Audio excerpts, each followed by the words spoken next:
95% यहाँ का बच्चा को होना चाहिए। और दूसरी बात, कोई अगर असंवैधानिक करेगा तो मूड में चढ़ के हो मच देंगे। ये असंवैधानिक नहीं है बाबू।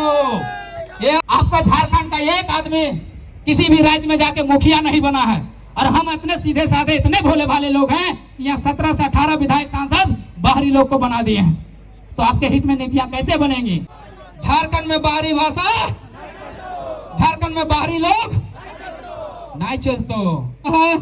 सर से खून बहा, माथे से खून बहा, टांगों से खून बहा, जिगरा से खून बहा।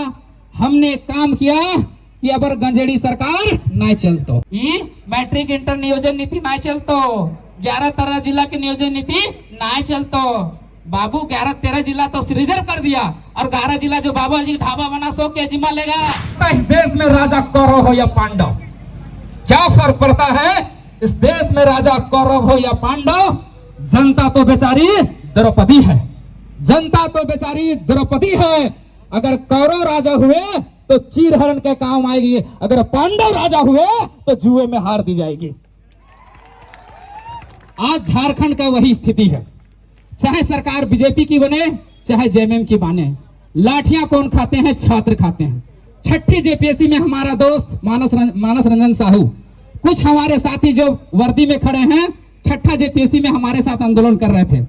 उन्होंने लाठियां खाते देखी, गोलियां खाते देखी। यहाँ पे खून बहा, सर से खून बहा, माथे से खून बहा, टांगों से खून बहा, जिगरा से खून बहा। हमने काम किया कि अबर गंजेड़ी सरकार नहीं चलतो। और 2019 में हम लोग उखाड़ के फेंके थे। उसने भी दो गलत काम किया था। पहला काम किया था, स्थानीय नीति को उन्होंने गलत परिभाषित किया था। कभी भी स्थानीय नीति जो होता है उसको पहले झारखंडी हो, चाहे बिहारी हो, चाहे गुजराती हो, चाहे मराठी हो, सबसे पहले आइडेंटिफाई किया जाता है, परिभाषित किया जाता है कि झारखंडी कौन है, बिहारी कौन है, गुजराती कौन है, मराठी कौन है। जब आइडेंटिफाई हो जाता है, उसके आधार पर नियोजन बनता है। हमने 28 राज्यों में से 28 राज्यों का नियोजन नीति पढ़ा, जिसमें से किसी भी राज्य के लोगों को आइडेंटिफाई करने के लिए, परिभाषित करने के लिए 4 चीजों को पैमाना माना गया। पहला सर्वे सेटलमेंट, दूसरा खतियान, तीसरा भूमि संबंधी दस्तावेज, भाषा और संस्कृति के आधार पर वहां के लोगों को परिभाषित किया जाता है। लेकिन झारखंड का दुर्भाग्य है कि हमारे साथ उत्तराखंड अलग हुआ, हमारे साथ छत्तीसगढ़ अलग हुआ, लेकिन उन लोग आइडेंटिफाई हो गए, परिभाषित हो गए। लेकिन झारखंड आज 23 सालों में परिभाषित नहीं हो पाया, आइडेंटिफाई नहीं हो पाया कि झारखंडी है कौन। रघुवर दास आया 1985। अरे बाबा जी ढाबा है साला, तुम 1985 करके चल जाएगा? अरे सर्वे सेटलमेंट था। पहला सर्वे 1908, दूसरा 1932, तीसरा 1954, चौथा 1964। झारखंड में 4 सर्वे हुए हैं। 4 सर्वे के आधार पर पहले परिभाषित कीजिए कि झारखंडी है कौन। उसके बाद सरकार से मांग करते हैं कि उसके बाद नियोजन बनाइए, खतियान आधारित नियोजन।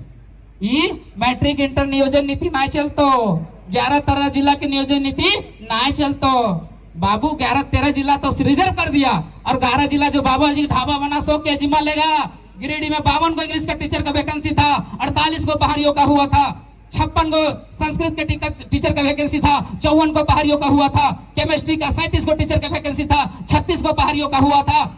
झारखंड में बाहरी भाषा, झारखंड में बाहरी लोग नहीं चलतो। इस तरह से हमारी मांग है कि सबसे पहले झारखंडी को परिभाषित किया जाए, उसके बाद उसके आधार पर नियोजन बनाया जाए। अब मैं बताता हूं कि नियोजन कैसे बनेगा।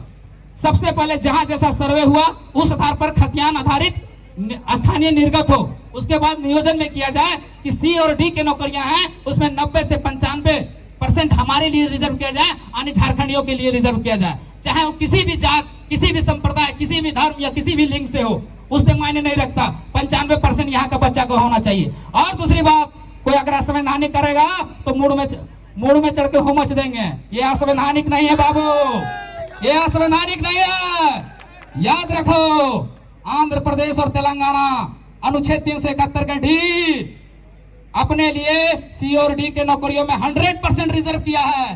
वो भी भारत का हिस्सा है, और भारत में जब ये कानून चल सकता है तो झारखंड में भी चलेगा, किसी का बाप नहीं रोक सकता। उसके बाद याद रहे, बिहार का भी टीचर का वैकेंसी निकला है, वहां लिखा हुआ है भारत का नागरिक और बिहार का निवासी फॉर्म भर सकता है। महाराष्ट्र में जब फॉर्म निकलता है वहां लिखा रहता है कि भारत का नागरिक और महाराष्ट्र का निवासी फॉर्म भर सकता है। गुजरात में भी वही लिखा रहता है कि भारत का नागरिक और गुजरात का निवासी फॉर्म भर सकता है। बंगाल में भी वही है कि भारत का नागरिक और बंगाल राज्य का निवासी फॉर्म भर सकता है। लेकिन झारखंड में क्या रहता है पता है? पूरा भारत का नागरिक फॉर्म भर सकता है। झारखंड की आर लूट के ले जाओ, सतभतारी आर लूट के चल जाओ। अरे बाबू अभी कोयलुआ हो से खातिर पूछ रहा तुम, कोयलुआ ना रहतो ने तो कुछ होना है। याद रखिए ये झारखंड है mineral based state. Mineral based state कहने का मतलब है 40% खनिज है जिसमें 42% गरीबी है। शिक्षा education is most powerful weapon. शिक्षा जो है सबसे मजबूत हथियार और महत्वपूर्ण हथियार है। लेकिन एक गधा जो अनपढ़ गवार लोग बैठे हैं उन्होंने सबसे पहले शिक्षा व्यवस्था को डैमेज कर दिया है। भारत के शिक्षा व्यवस्था में झारखंड का स्थान कौन वाला जानना चाहेंगे? बिहार के बाद सबसे गिरा हुआ शिक्षा व्यवस्था झारखंड की है। सबसे करप्ट शिक्षा व्यवस्था, क्योंकि वो लोग जानता है कि ये लोग पढ़ेगा तो लड़ेगा, ना पढ़ेगा ना लड़ेगा, इसलिए पढ़ने ही नहीं दिया। आज झाड़ू पोछा से लेकर सचिव मुख्य सचिव तक कौन बैठे हुए हैं? अरे आपके हित में कानून बनेगी कैसे भाई? ये हेमंत सोरेन का जो सलाहकार है, कानूनी सलाहकार राजीव रंजन श्रीवास्तव, ये 2002 के डोमिसाइल नीति को यही हाईकोर्ट में चुनौती देकर खारिज करवाया था। और वो साला अभी क्या बना हुआ है? एडवोकेट जनरल यानी कानूनी सलाहकार। कैसे कानून बनने देगा आपके हित में? आप बताइए। आपको सड़क से लेकर सदन तक जाना पड़ेगा। अगर सड़क से आप मांग कर रहे हैं, अगर नीतियां नहीं बनती है तो आपको कल दिन सदन भी जाना पड़ेगा। और एक नहीं, अगर एडवोकेट हैं तो आप जज बनिए, विधायक नहीं। हमको न्यायपालिका में भी बैठना है, विधायिका में भी बैठना है और कार्यपालिका में भी बैठना है। केवल विधायिका से काम नहीं चलेगा। न्यायपालिका आपको भी विरोध कर रही है। न्यायपालिका में झारखंड का एकमात्र जज है। कहां से आपके हित में नीतियां बनेंगी? आपके हित में पूंजीपति लोग नहीं है। बीसीसीएल, टाटा, वेदांता, 2728 कंपनियां झारखंड में है। सारा पूंजीपति आपके खिलाफ नीतियां बना रही है। कहां से आपको नौकरी लगेगी? ब्यूरोक्रेट्स यानी नौकरशाही जितने लोग हैं सब बाहर के भरे पड़े हैं।